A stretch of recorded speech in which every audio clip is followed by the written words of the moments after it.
Hello दोस्तों, आज मैं आप लोगों को एक नया टॉपिक बताने जा रहा हूं, जो वर्तमान एक विवादित और चर्चित मुद्दा भी है, जो राष्ट्रीय और अंतर्राष्ट्रीय मुद्दा बना हुआ है।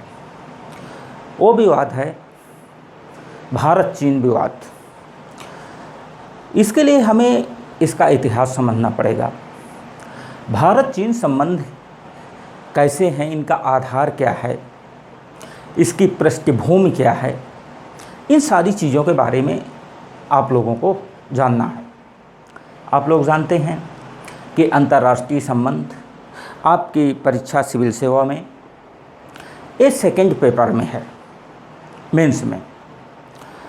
चूँकि ये इस समय विवादित है, इसलिए इससे प्रश्न बनने की भी संभावनाएं हैं। और अगर पिछले अपने प्रश्न आप लोग उठा के देखें तो आपके इससे बहुत से प्रश्न आए हुए हैं, तो इस पे आपको ध्यान देना है। आप लोग जानते हैं, भारत चीन संबंध को समझने के लिए सबसे पहले हमें इसके इतिहास को जानना होगा, इसके पृष्ठभूमि को जानना होगा। आखिर भारत चीन संबंध का इतिहास क्या है, और अगर हम देखें तो स्वतंत्रता के बाद इसमें डेवलपमेंट क्या क्या हुए हैं, ये सारी चीज़ें जानना होगा। दूसरी चीज़ हमें ये जानना होगा कि भारत चीन सीमा के विवाद क्या हैं, विवाद के कारण क्या हैं, किन मुद्दों में दोनों देश के बीच विवाद है। अगर हम इतिहास खंगालें तो हम पाएंगे कि भारत चीन के संबंध ये प्राचीन काल से हैं। हम मौर्य काल में पाते हैं, हमारे राजनीति शास्त्री, अर्थशास्त्री चाणक्य ने जो लिखा है, कौटिल्य ने जो लिखा है अपनी पुस्तक अर्थशास्त्र में, उन्होंने चीन का जिक्र किया है। रेशम के उस कपड़े को चीनी पट्ट बोलते थे।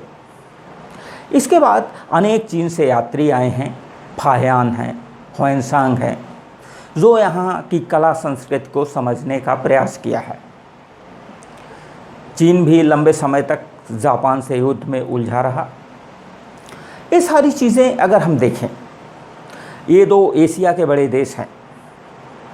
अगर हम देखें तो दुनिया के एक बड़ी पॉपुलेशन को ये दोनों देश कवर करते हैं। ये तेजी से विकासशील की श्रेणी में सम्मिलित होने वाले देश हैं। दोनों के सांस्कृतिक, आर्थिक, राजनैतिक, कूटनीतिक, सामाजिक ये सारी संबंध हैं। आप लोग जानते हैं कि अधिकतर चीन में जो धर्म मानने वाले हैं वो बौद्ध धर्म मानने वाले हैं। लेकिन बौद्ध धर्म की उपज कहाँ से होती है? बौद्ध धर्म की उपज भारत से होती है। गौतम बुद्ध, महात्मा गौतम बुद्ध भारत से थे, और आज चीन में मैक्सिमम लोग बौद्ध धर्म के अनुयायी हैं।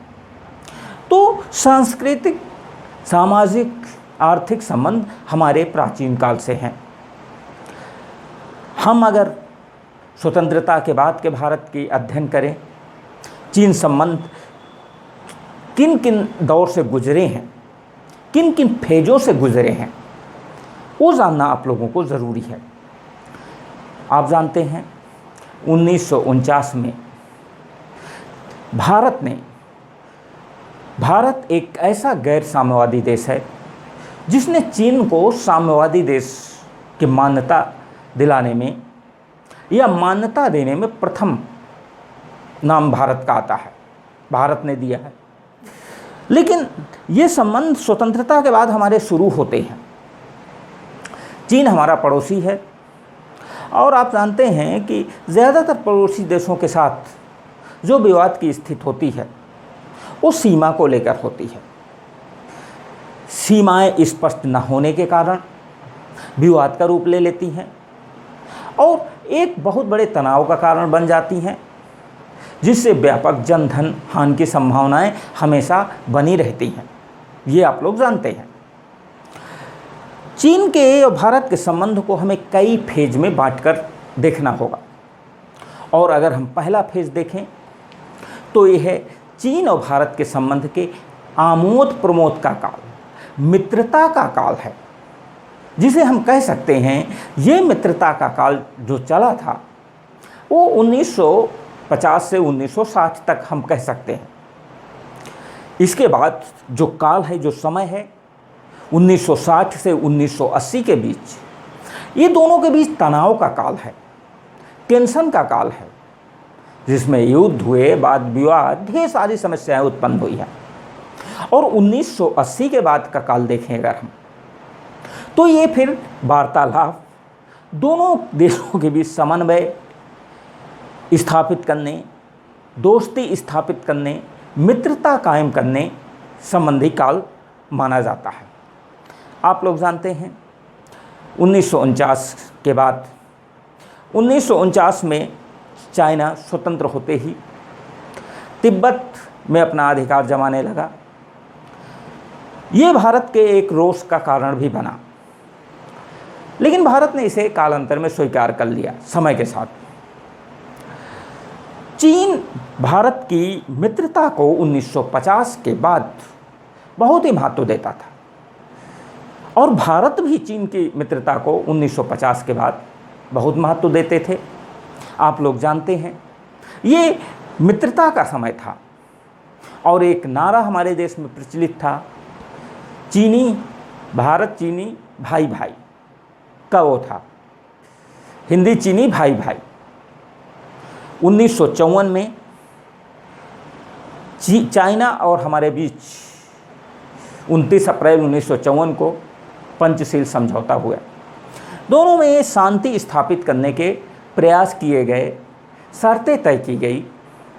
वहाँ के प्रधानमंत्री चाउ इन लाई और हमारे भारत के प्रधानमंत्री स्वर्गीय श्री जवाहरलाल नेहरू जी, उनके बीच समझौता हुआ ये था।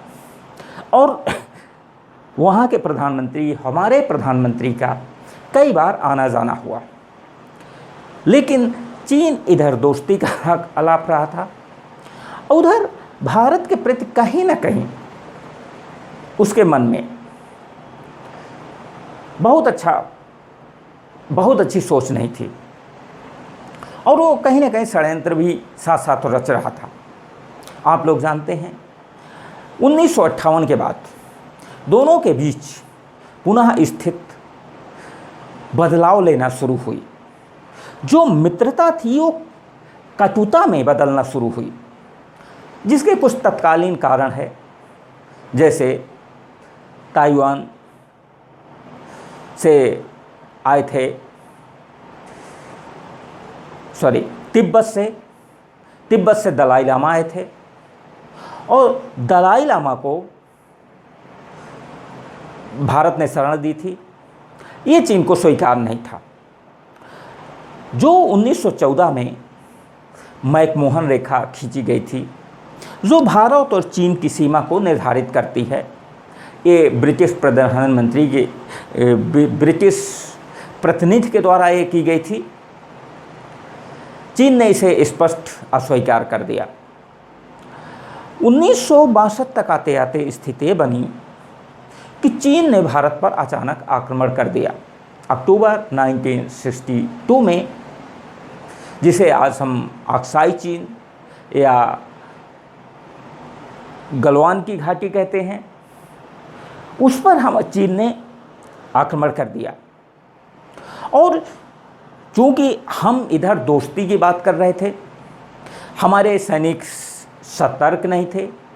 सीधी सी बात होती है, अगर कोई योजनाबद्ध लड़ाई करे, युद्ध करे और कोई अगर योजनाबद्ध तैयारी ना किया हो तो उसकी पराजय कहीं ना कहीं तय होती है। 1962 के युद्ध में जो अक्टूबर में चाइना ने बड़े पैमाने पर छेड़ा था, भारत की एक बड़ी हार का कारण बना। ये था, तत्कालीन परिस्थितियों में अनेक कारण दिए जाते हैं कि तिब्बत को लेकर, दलाई लामा के शरण को लेकर चाइना नाराज़ था, ये कारण दिया जाता है। दूसरी चीज़ अगर हम कहें, चाइना ने युद्ध किया और चाइना ने युद्ध शांति की घोषणा भी कर दी, अपनी सेनाएं वापस भी बुला ली। अब ये दोनों ये आज तक समझ की से परे है कि चाइना ने आखिर ऐसा किया क्यों।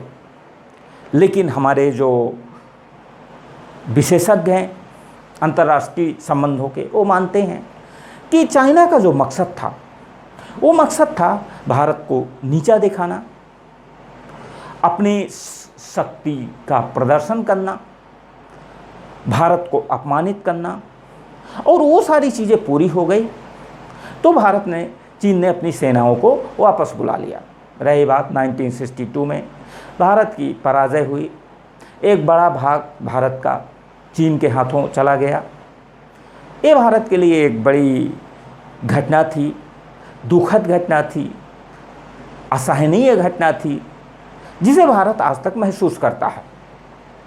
लेकिन अगर हम कहें ये हार के कारण भारत की हमारी सेनाएं इतनी कमज़ोर नहीं थी।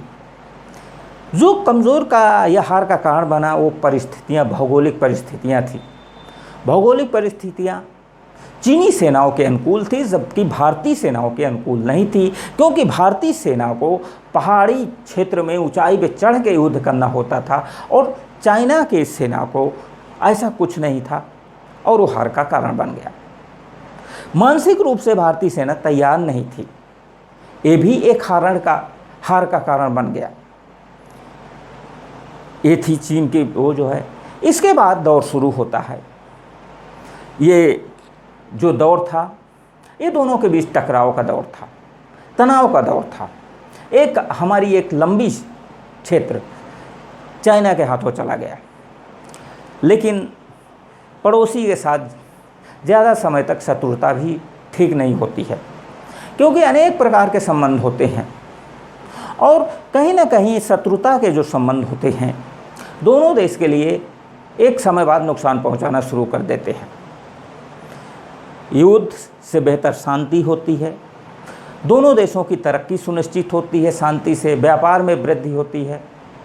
पुनः एक समय ऐसा आया जिसमें ये प्रयास किया गया कि दोनों के बीच दोस्ती बनाई जाए, सामाजिक आर्थिक कूटनीतिक संबंध स्थापित किए जाएं, और इसकी शुरुआत होती है 1978 में। हमारे स्वर्गीय जो 1979 में विदेश मंत्री थे अटल बिहारी वाजपेयी जी चाइना की यात्रा करते हैं। उन्होंने ये कहा था कि चाइना में मैं इसलिए जा रहा हूँ कि वहाँ के लोगों की युद्ध के बाद की मनोस्थिति क्या है उसको समझने के लिए जा रहा हूँ। लेकिन चाइना वहाँ भी अपनी आदतों से बात नहीं आता है, वो युद्ध छेड़ देता है ताइवान पर, और पुनः बीच में ही यात्रा हमारे वाजपेयी विदेश मंत्री जी को वापस होनी पड़ती है। इसके बाद दौर आता है हमारे भूतपूर्व प्रधानमंत्री राजीव गांधी जी का, चाइना के दौरे में जाते हैं, वहाँ के प्रधानमंत्री राष्ट्रपति यहाँ आते हैं।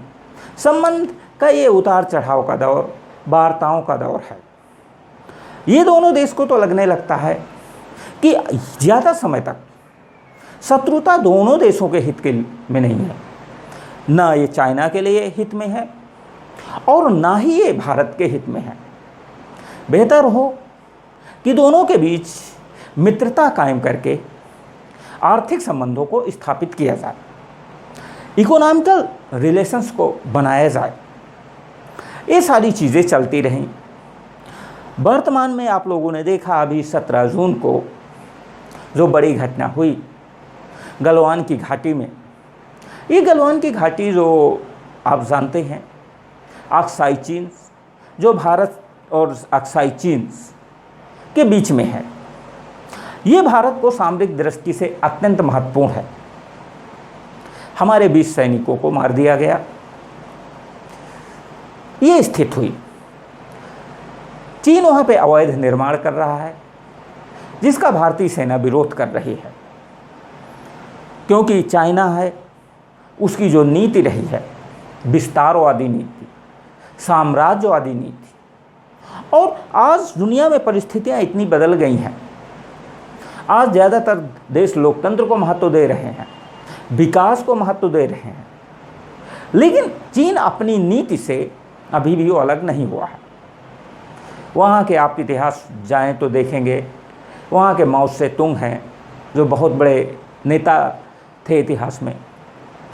उनका यही मानना था कि शक्ति बंदूक से निकलती है।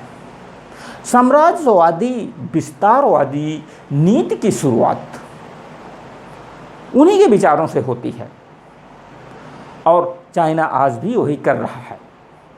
आप लोग देखते हैं तत्कालीन विवाद दोनों देशों के बीच 1917 में जून में देखे होंगे, डोकलाम विवाद, जो भूटान में डोकलाम नामक स्थान पर चाइना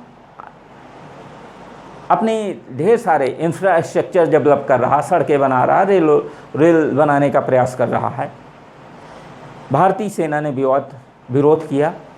हालांकि वो भारतीय हमारी सीमा से नहीं मिलता, वो भूटान की सीमा से मिलता है, लेकिन भूटान की ट्रीटी हमारी 1949 में हुई है। उस समझौते के तहत हमें या भारतीय सेना को एतराज़ है, दोनों के बीच टकराव की स्थिति उत्पन्न हुई है। यही अभी गलवान की घाटी में हुआ है।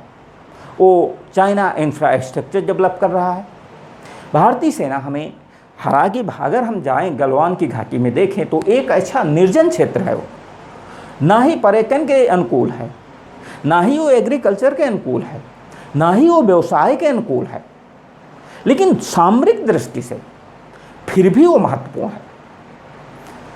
बहुत बड़े विवाद का कारण बना है दोनों देश को बीच। अगर हम देखें, आप लोग जानते हैं ये विवाद जो भारत चीन के बीच है वो अनेक कारणों से है। आप लोग जानते हैं कि भारत और चीन की सीमा लगभग 2000 मील एक दूसरे को टच करती है, जिसमें 5 राज्य शामिल हैं। जम्मू कश्मीर है, हिमाचल है, उत्तरांचल है, सिक्किम है, अरुणाचल है। ये 5 राज्य शामिल हैं। अरुणाचल को लेकर विवाद है, आप लोग जानते हैं। चीन अरुणाचल को मान्यता ही नहीं देता है, वो उसे भारत का अंग ही नहीं मानता है। आप लोगों ने देखा होगा अरुणाचल के वासियों के लिए स्टेपलर वीज़ा चाइना जारी कर रखा है, सिर्फ ये दिखाने के लिए कि अरुणाचल भारत से अलग है और अरुणाचल को हम एक अलग प्रकार की व्यवस्था सुनिश्चित करते हैं, ये दिखाने के लिए। सिक्किम को भी वो नहीं मानता है।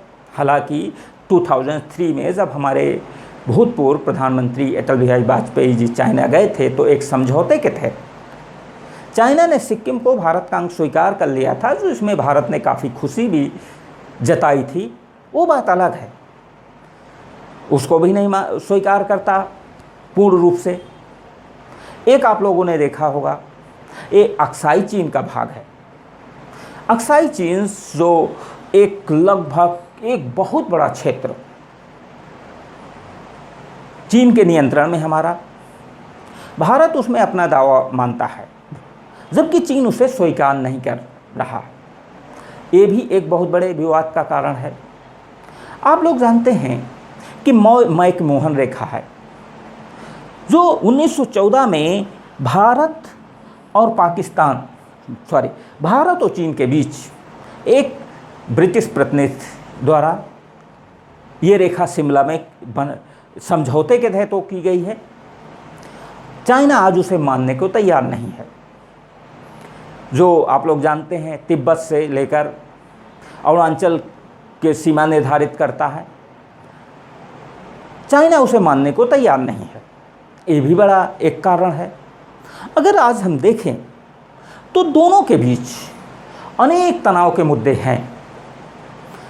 चीन की एक विस्तारवादी नीति, साम्राज्यवादी नीति, भारत एक शांति प्रिय और लोकतांत्रिक देश है।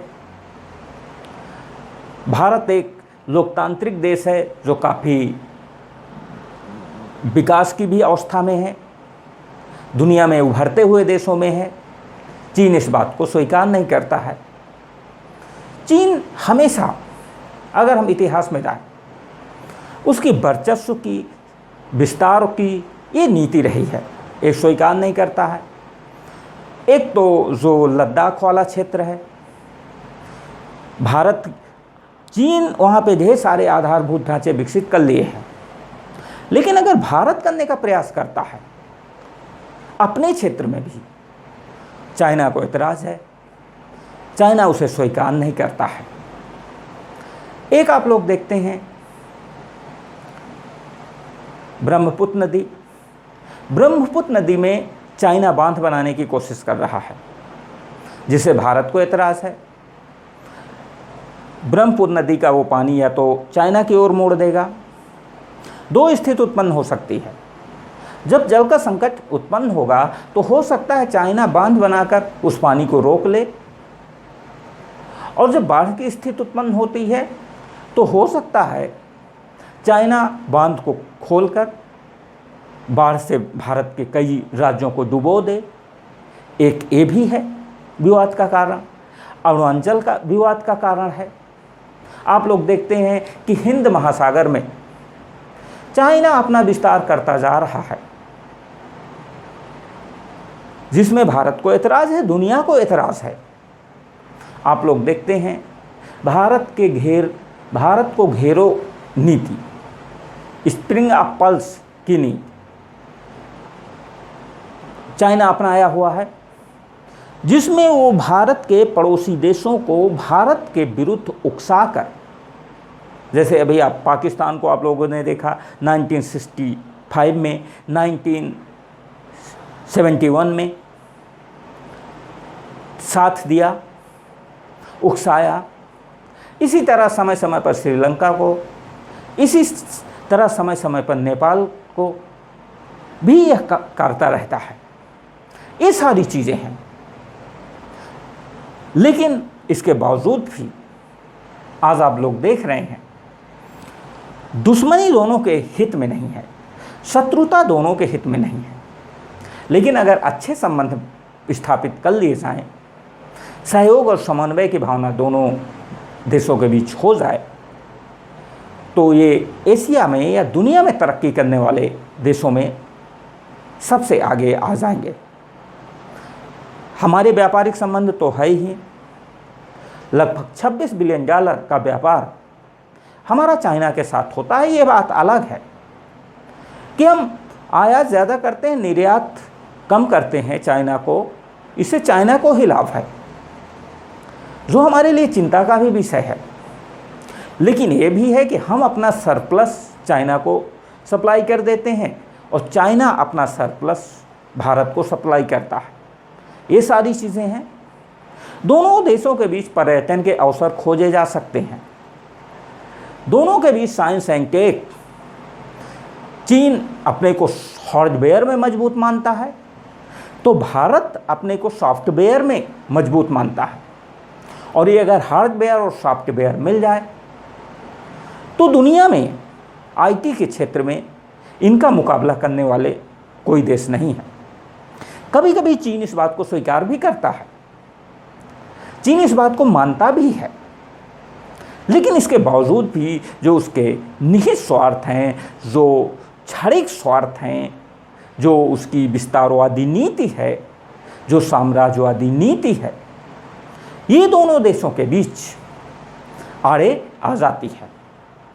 अतः बेहतर ये होगा कि दोनों देश शत्रुता की नीति को त्याग कर मित्रता की नीति अपना ले, और वो सिर्फ मौखिक नहीं, दोनों को अच्छी नीयत के साथ, अच्छी सोच के साथ अपनाना चाहिए, अपना ले, तो ये दोनों के हित में होगा और दोनों देशों की ये तरक्की सुनिश्चित करेगा।